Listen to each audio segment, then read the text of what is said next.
Culture Média sur Europe 1, Thomas Hill avec votre invité ce matin. Vous recevez Hugo Clément et à 9h30 pile, c'est l'heure du journal des médias avec Julien Pichelet. Et on commence ce journal des médias par les infos du week-end et on retient notamment ce documentaire sur Emmanuel Macron en cours de tournage. Oui, c'est le groupe audiovisuel Media One qui produit notamment les émissions C'est à vous, c'est l'hebdo sur France 5 qui pilote ce projet classé secret défense à l'Elysée.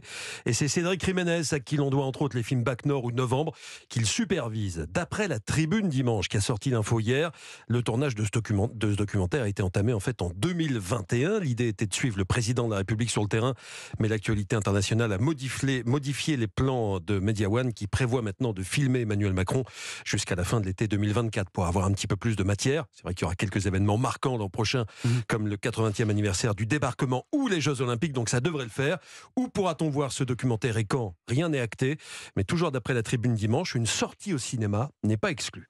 Et puis les Jeux Olympiques, justement, le directeur des sports de France Télévisions a prévenu que ce serait du lourd. Nous sommes à 242 jours des Jeux Olympiques de Paris et France Télévisions a déjà prévu de pousser tous les meubles pour faire un maximum de place au spectacle sur ses antennes. Les Jeux seront exposés au maximum, a prévenu Laurent-Éric Lelay sur France 2 entre le 26 juillet et le 11 août.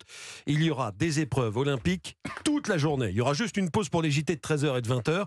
Pareil pour France 3 qui sera plus axé sur les sports d'équipe. Pendant les journaux, c'est France 4 qui prendra le relais. Pour les épreuves jeunes et urbaines comme le breakdance ou le skateboard, ce sera plutôt sur la plateforme France TV.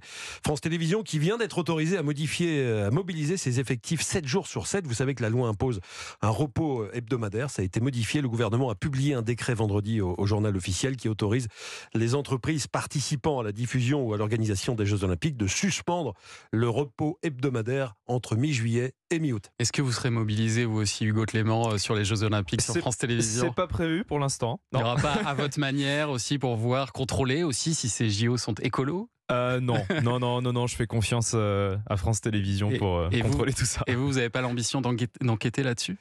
Non, c'est un beau sujet, ça. C'est pas prévu. Après, oui, il y a sûrement des choses à dire, mais c'est pas d'actualité pour l'instant, non. Bon, et puis c'était également ce week-end, Arthur a défendu Frenchy Shore. Alors, on en a beaucoup parlé la semaine dernière dans Culture Média, Thomas. C'est un format qui existe depuis des années, dit Arthur. Il est flouté, interdit aux moins de 16 ans et diffusé sur une plateforme et une chaîne payante. Voilà ce qu'a résumé Arthur lors d'un entretien accordé à Pure Média. Vous trouvez ça choquant ? Eh bien, allez voir 5 minutes ce qui se passe sur TikTok, a-t-il poursuivi pour défendre cette télé-réalité très branchée fesses, et qui est produite par une filiale de sa société de production. La semaine dernière, la ministre de la Culture s'était dite inquiète car selon elle, n'importe qui peut tomber sur un extrait sur les réseaux sociaux.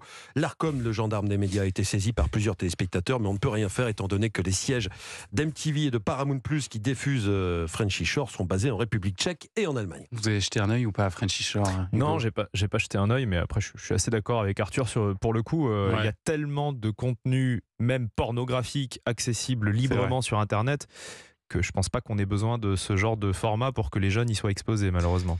Et puis, il y aura une saison 2 de Master Crime. Ouais, les épisodes de la première saison de Master Crime ont attiré 5 millions de téléspectateurs en moyenne sur TF1. Et bien, à peine le dernier épisode diffusé, on a appris qu'il y aurait une suite aux aventures de la prof de criminologie Louise Arbus et de sa rivale policière Barbara Delandre. Le tournage de cette deuxième saison aura lieu très prochainement, en janvier-février. Muriel Robin et Anne Lenaine, sa partenaire à la ville comme à l'écran, vont recevoir les scénarios dans les tout prochains jours. La jeune femme qui a porté plainte pour viol contre l'animateur Coé s'est exprimée dans les médias. Et on a vu cette jeune femme âgée de 25 ans témoigner le visage masqué sur le plateau de TPMP, mais également sur François Bourgogne samedi, dans les mêmes conditions. Elle ne montre pas son visage.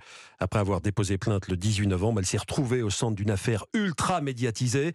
Elle est défendue mais aussi attaquée sur les réseaux sociaux. Elle a reconnu vivre un enfer. Écoutez.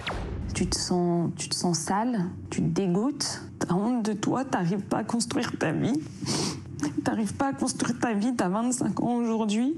Et tu te dis, mais tout ça, ça m'a bouffé. Je veux absolument pas que ça arrive à d'autres. Un témoignage bouleversant de cette jeune femme qui assure avoir été sous l'emprise de Coé pendant 8 ans. Entre 2014 et 2022, elle a indiqué avoir fait 2 tentatives de suicide. Elle est actuellement sous antidépresseurs. Coé lui clame son innocence. Il a porté plainte pour dénonciation calomnieuse. Il s'est retiré pour une durée indéterminée de l'antenne d'énergie dont il animait la tranche 15h-19h afin de préparer sa défense. Et puis Julien, vous vous arrêtez maintenant sur 2 programmes proposés ce soir en prime time. Le premier d'entre eux sur BFM TV est consacré à Monique Olivier. À 20h50, Monique Olivier, la diabolique documentaire diffusé donc à la veille de son procès devant la cour d'assises des Hauts-de-Seine pour complicité dans 3 enlèvements et meurtres, dont celui de la petite Estelle Mouzin. Derrière un regard fuyant et une silhouette passe-muraille, l'une des plus grandes criminelles françaises. Une énigme. Quel rôle a-t-elle joué dans la folie meurtrière de Michel Fourniret qu'elle a épousé en 1989 ? Les équipes de Ligne Rouge s'y sont intéressées. Elles se sont plongées dans l'horreur en recueillant des témoignages et en remuant le passé de Monique Olivier. Caroline Mier, réalisatrice du documentaire, m'a confié qu'elle a été un petit peu secouée en travaillant sur ce sujet. Là, c'est vrai qu'avec Monique Olivier, on arrive à un stade, j'ai dû trier énormément. Je n'ai absolument pas pu dire toutes les horreurs de son parcours. Il y a énormément de détails que je ne connaissais pas, que j'ai dû mettre de côté. Il y a des choses qu'on ne peut pas mettre à l'antenne, vraiment pas. Voilà. Donc ça, c'est la première fois pour le coup que je suis allée aussi loin dans une histoire où il a fallu se retenir par moments. Et on n'ose à peine imaginer. Hein. Monique Olivier, la diabolique, c'est donc ce soir sur BFM TV à 20h50. Et puis dans un tout autre genre, après la 18e saison de L'amour est dans le pré, Karine Le Marchand propose ce soir sur M6 un documentaire qu'elle a elle-même produit. Ouais, c'est La douleur est dans le pré, comme le titre Le Parisien aujourd'hui en France ce matin. On reste dans le pré, mais il ne sera pas forcément question d'amour et de rencontre ce soir avec Famille de paysans, 100 ans d'histoire, un documentaire pour lequel l'animatrice est partie à la rencontre de 6 familles d'agriculteurs afin qu'ils partagent leur quotidien et leur histoire.